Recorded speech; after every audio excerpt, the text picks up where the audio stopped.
All right. Good afternoon, everyone, and welcome to this week's Iowa Learning Farms Conservation Webinar. I'm Matt Helmers with Iowa State University, and my great pleasure to help moderate the webinar today. Really looking forward to our topic and our presenter. So the topic today is going to be, can diversified cropping systems help increase soil carbon storage? So really important topic. We have Dr. Wenjuan Huang, that's an assistant professor in the Department of Ecology, Evolution, and Organismal Biology, and she's an assistant professor of ecosystem ecology and soil biogeochemistry. As always, if you have questions, please type those into the chat box, and we'll get those to Dr. Huang at the end of the talk. And with that, Wenjuan, the virtual floor is all yours. Okay. Thank you. And thank you again for your invitation. Yeah, today I'm going to talk about can diversified cropping systems help increase soil carbon storage. Let me see. Why? Okay. Did I'm trying, sorry. Okay, I try to move to the next slide. Seems okay. I see your laser on there. Okay, there we go. Yeah. So before this talk, I would like to take a moment to briefly introduce my research career path. So since my childhood, I like to explore the outdoor activities and exploring the nature, so which has led me to become an ecosystem ecologist. So since my graduate school, my research has been always along the theme of understanding the nature-based solution to mitigate climate change by storing carbon in terrestrial ecosystems. So during my PhD study, my research mainly focused on ecosystem carbon storage capacity from the perspective of nutrient balance during forest succession.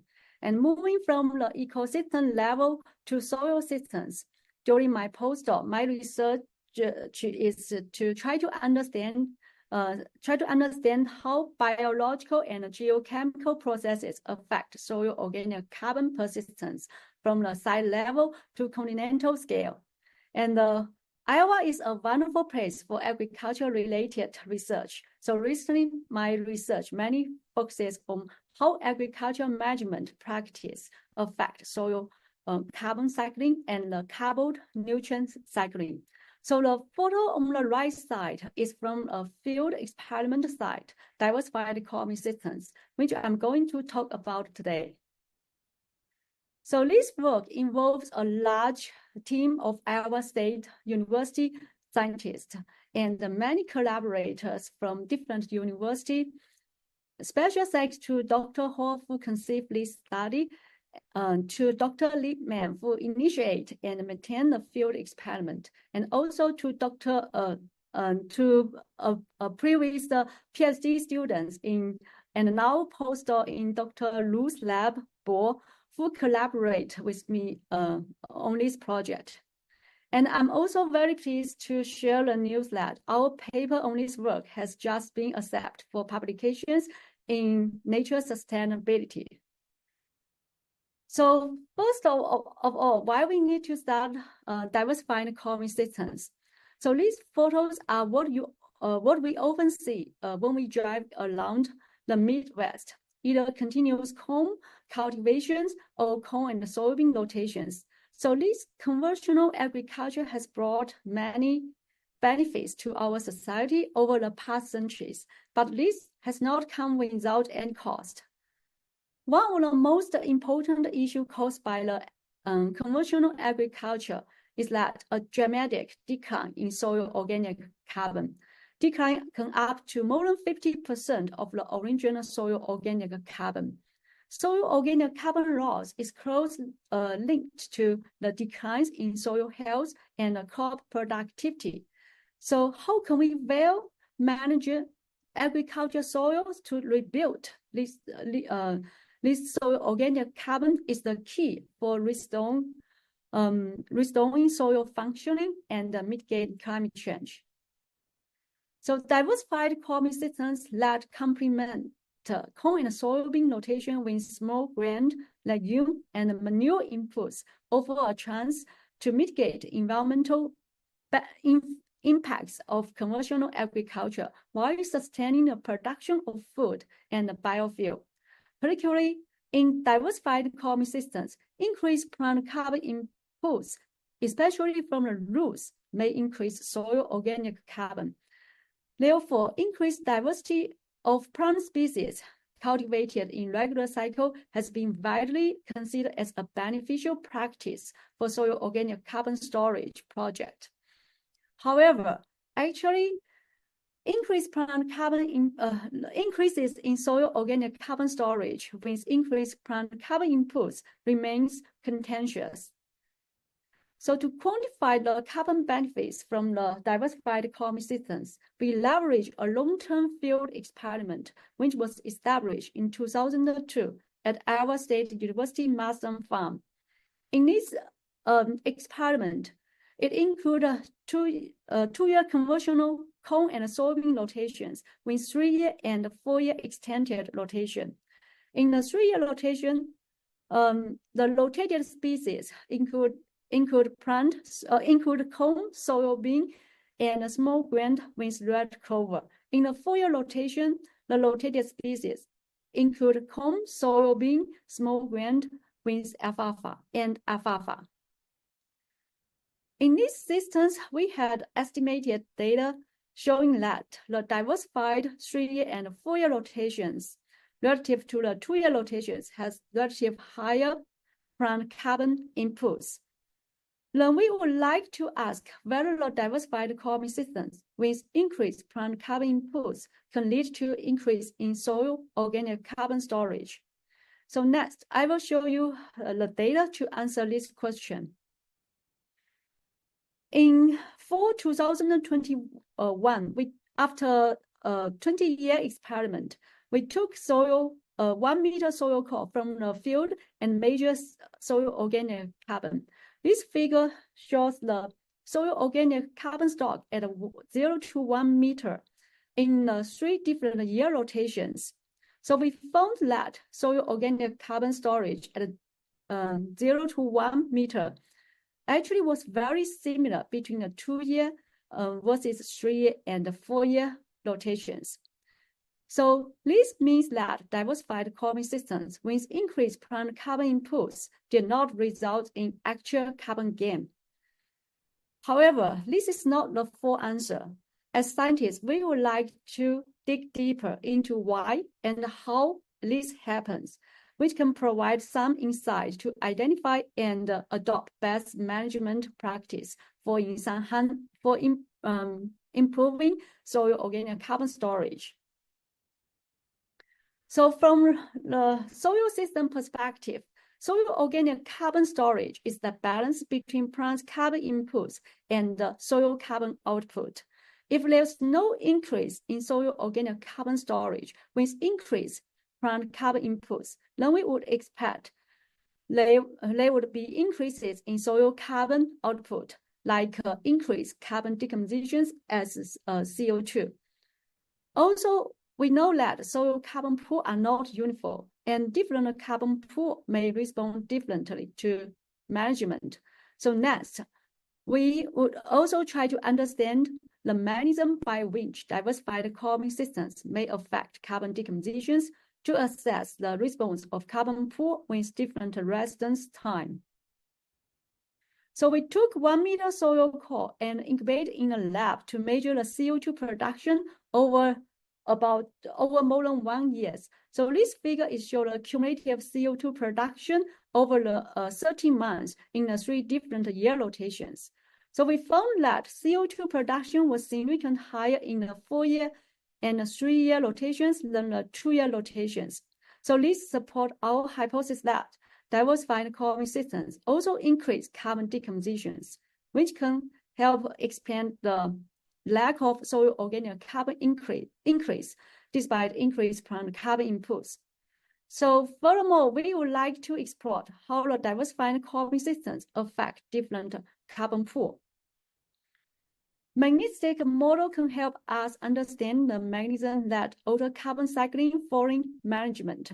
So here we use 3 different magnetism carbon model with different model structure and complexity to do the data model fusion, but no need to pay attention to these model details. In general, these 3 models include multiple conceptual carbon pool with different residence time and increasingly become more complex from model A to model B to model C. The reason for using these 3 models is that comparison among these 3 models with different carbon pool and complexities allow us to explore the consistent and all complementary mechanisms that contribute to the observed carbon decompositions. And also, I would like to point out an especially novel piece of this study.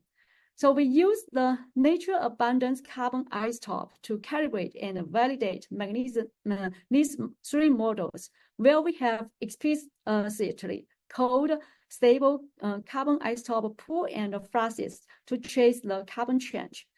So carbon stable isotope can provide us an additional but underused empirical constraint for a process-based model. So next, I will spend some time to talk about the advantage and importance of leveraging carbon isotope in this study. First, let's look back to the composition of plant species in this different year rotation. In the 2-year rotation, corn is the C4 plants and the soybean is the C3 plants. In the 3-year and 4-year rotation, except for the corn, the other plant species are all C3 plants. So relative to the 2-year rotations, the 3-year and 4-year rotation have relative more C3 plant carbon, but less C4 plant carbon inputs. So carbon have 2 stable isotope. One is 12 carbon and the other one is heavier 13 carbon. So the rule of thumb is that more heavier 30 carbon and more positive isotope ratio. So due to the isotope fractionations during the photosynthesis, C4 plants have less discrimination against the heavier 30 carbon, and therefore they have relative higher, more positive isotope ratio than the C3 plants. So in general, the C4 plants have isotope ratio at around -12 per mil, and the C3 plants had an isotope ratio at around -28 per mil. So this carbon system with different abundance of C3 and C4 plants provide us an opportunity to use the nature stable carbon isotope to trace carbon pool, as the C3 and the C4 plants have different isotope signature. So I would like to give you an example of model improvement by incorporate the isotope ratios into the process-based model. Take one model and one plot planted with corn as an example. This figure shows the data model comparison for both CO2 production and isotope ratio of CO2. The top 2 panel is for the model calibrated by both CO2 and isotope ratio of CO2. And the bottom 2 panel is for the model calibrated only by CO2, but not by the isotope ratio of CO2. So we found that both the model can well represent the CO2 production. However, the model calibrated only by CO2 production, not by the isotope ratios, failed to represent the isotope ratio of CO2. So this means that if we use the model only calibrated by CO2 production, like what the most model typically did, we would like to increase, or it's most likely we will increase the model uncertainty from the parameter equifinality issue, that is getting the right answer from the long reason, as we did not correctly trace the carbon pool. So look at the model, come back to the model simulation. After we well calibrate the model with both CO2 and isotope ratio of CO2, now we can be more confident to see carbon decompositions from different carbon pool. So this figure is showing a model simulation on carbon decompositions from different carbon pool in these three models. But again, no worry about the definition of this carbon pool. So the x-axis is for the different carbon pool in the three models, and the y-axis is for the log transport response ratio of carbon decompositions in the longer year rotations of 3-year and 4-year relative to the 2-year rotations. That is, the carbon decomposition in the 3-year and 4-year was all nominalized by the 2-year rotations. So the point above the zero line here means the increased carbon decompositions in 3-year or 4-year rotation relative to the 2-year rotation. So we found that despite the different carbon pool in this model, all the three models point out longer rotation increased carbon decompositions from the carbon pool with turnover rate at months to years. This suggests that the stimulated carbon loss that we observe in the lab may mainly come from the carbon pool with turnover rate at months to years. So to further dive into the mechanism, we would like to see where this fast cycling carbon pool come from. So by measuring carbon isotope ratio of the produced CO2, we use a two-source mixed model to separate CO2 production into C3 and C4 derived CO2. I'm going to show you the cumulative C3 derived C3 and C4 derived CO2 production over 30 months in the 3 different year rotation. For the cumulative C3 derived CO2 production, we found that the longer rotations with more frequent C3 plant carbon inputs also have higher C3 derived carbon loss. So if we follow this principle of more carbon input, more carbon decompositions, we would also expect that the longer rotations with relatively less frequent C4 plants would also have relatively less C4 derived carbon loss. However, look at the data. Actually, we did not find such decreases in the longer year rotations. Instead, actually, they have very similar C4 derived carbon loss with the 2-year rotations. So this indicates that diversified cropping systems also increase the decomposition of the old C4 derived carbon from the previous corn input. This is consistent with the model simulation results, which show that increased carbon decompositions from the carbon pool with turnover rate at years. Then, what's the consequence of the different response of carbon pool to this diversified crop system? Let's look at the isotope ratio of SOC stock in the different year rotations. So we found that the isotope ratio of soil organic carbon stock become more negative with the longer rotation. So we know C4 plants had isotope ratio at -12 and C3 at around -28. So this data indicate that more shift toward the relative more C3 derived organic carbon in the longer year rotations, which is related to the increased decomposition of older C4 derived carbon as well as the increased C3 plant carbon inputs. So even though there was no change in soil organic carbon stock, the composition of soil organic matters has been changed by the diversified cropping systems. So together, our results show that diversified cropping systems with increased plant carbon inputs did not lead to more carbon storage in soil. This is because they also increase decomposition of fast cycling pool with the turnover rate at months to years and the old carbon from the previous cone inputs. Then you might ask, so what? What are the environmental benefits of diversified carbon systems? So actually, increased carbon decomposition is not such a bad thing. We found there was a trade-off between carbon gain and the nitrogen supply. So after soil core incubation, we estimate the net nitrogen mineralization by comparing inorganic nitrogen concentration before and after incubation. We found that the longer rotation of 3 and 4 year significant increase net nitrogen mineralization by about 70% than the 2-year rotations. This suggests that increased depolymerization of organic matter can release more nitrogen due to the nitrogen mining from the fast cycling and old carbon pools. So despite no benefit in carbon gain, diversified carbon systems can promote nitrogen supply by increased nitrogen mineralizations.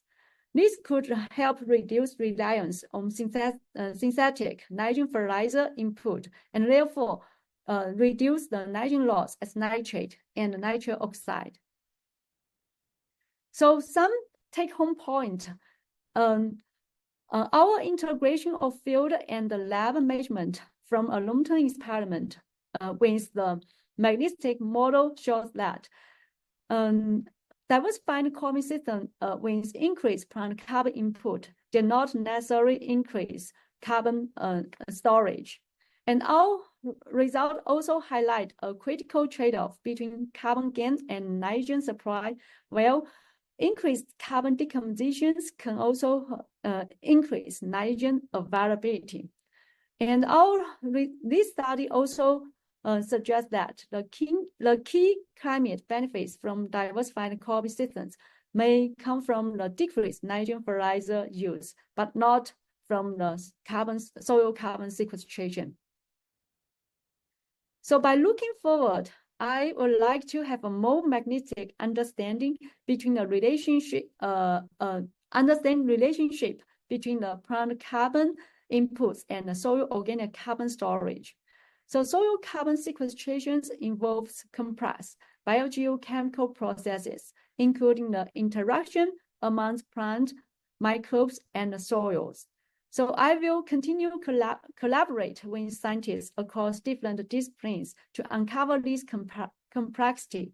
For example, the study on cover crop led provide additional plant carbon inputs to see how they affect microbial properties and carbon decomposabilities to inform the development of climate-smart soil management strategies in agriculture land.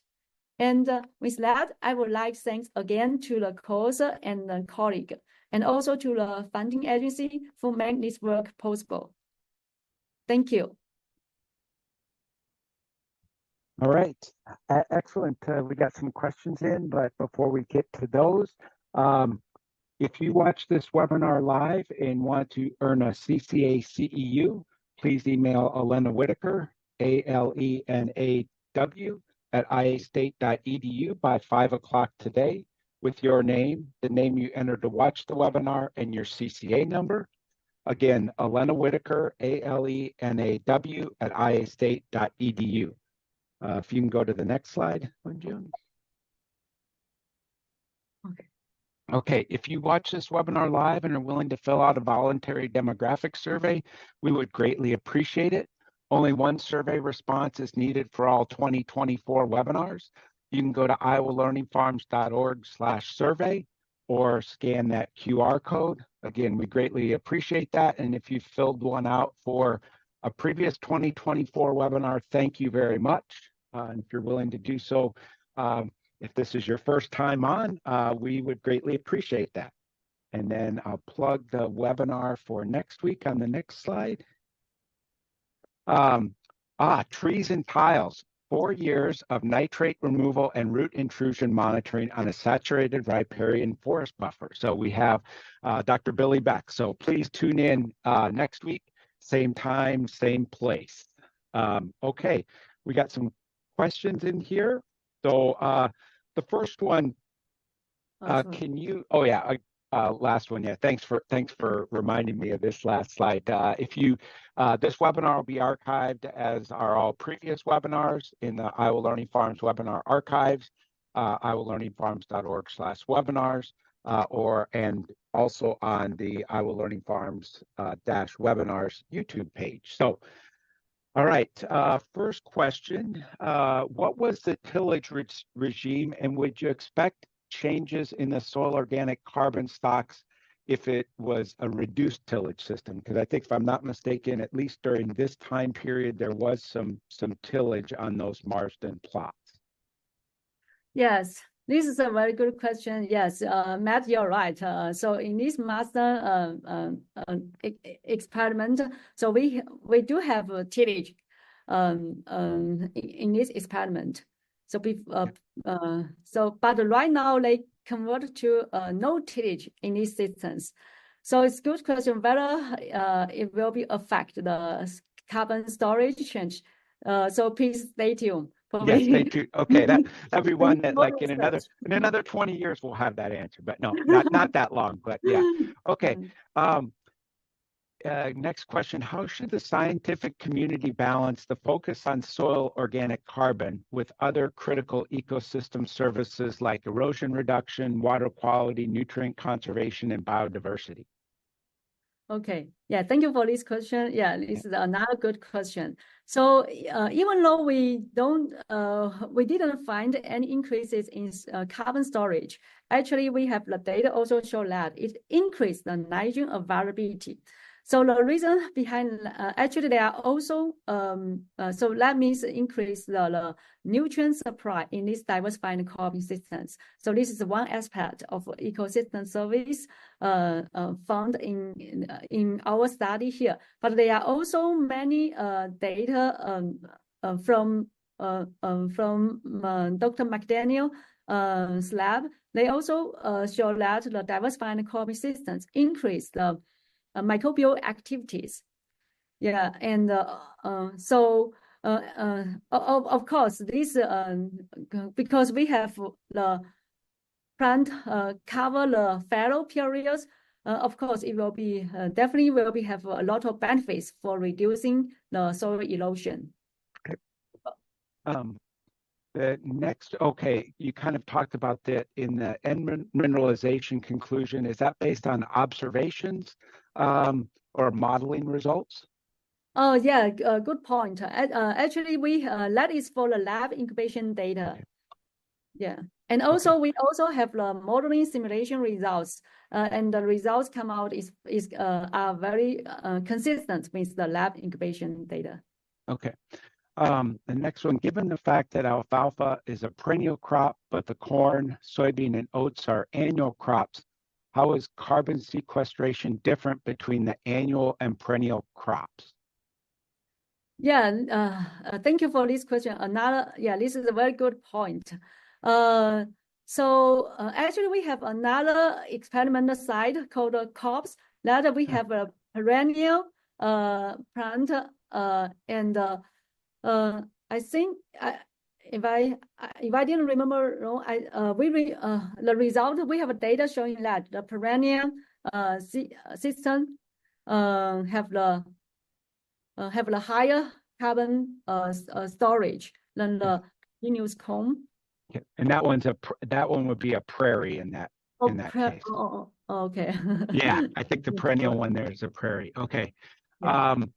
Right here, let me get it back up here. Okay. Over the long period of time in that extended rotation, will the C4 carbon be depleted and soil organic carbon overall start to accumulate? Yeah, thank you for this question. Our data did showing that it seems like stimulate the decomposition of the old C4 carbon. But because we have increased the C3 plants carbon inputs, so it's kind of can replenish the carbon loss. So that's why it's probably cause the carbon storage cannot change. So I would for this point, we have no idea, probably over 50 years or 100 years, whether the soil organic carbon will decline or not. Okay, okay. What's the advantage of cycling old carbon out of the soil? Yeah, this is another good point. The one advantage we found in this study actually is can promote the nitrogen mineralization, because actually we found there's our our explanation for the increased nitrogen mineralization is that microbial nitrogen mining for the old carbon, because they want to get more nitrogen. Hopefully this makes sense. Yep. Just a second. I got to note that maybe the sound will be better. I got to note my voice was garbled. Oh, yeah. Yeah. So compared to the 3-year rotation, the 4-year rotation exhibited higher CO2 fluxes, but similar levels of nitrogen supply through mineralization and fewer corn planting and cycles. Does this suggest that the 3-year rotation is more advantageous than the 4? Yeah, thank you. Thank you both for these questions. So I don't think I will not say the 3-year rotations has more advantage than the 4-year rotation. At least they are kind of similar, but we do have the data showing that the 3-year rotations is somehow between the 2-year rotation and 4-year rotations. Yeah. And do you know, were the N inputs for the 3-year and 4-year rotations decreased to recognize that higher N availability? What's the fertilizer for the corn? Okay. Oh, the fertilizer for the corn. Yeah. Decrease to recognize the high night. Oh, so for the 3-year and 4-year rotations, we decrease the synthetic nitrogen fertilizer, but we use the manure to cover the nitrogen need. Okay. So overall, the total nitrogen input actually is pretty similar among these 3 different year rotations. Okay. But we do find it's kind of more relied on the cycling of the nitrogen in these systems. Okay. So, yeah. All right. And I think that pretty much gets most of the questions. And so, as always, this will be archived on the website. Wenjuan, we really appreciate that and look forward to more of your work on in the biogeochemistry space and carbon and nitrogen cycling. It's so critical. Again, if folks need a CCA CEU, please email Alena Whitaker, ALENAW @iastate.edu by 5 o'clock today with your name, the name you entered to watch the webinar, and your CCA number. With that, Wenjuan, thank you so much again, and please tune in next week for Dr. Billy Beck on trees and saturated buffers.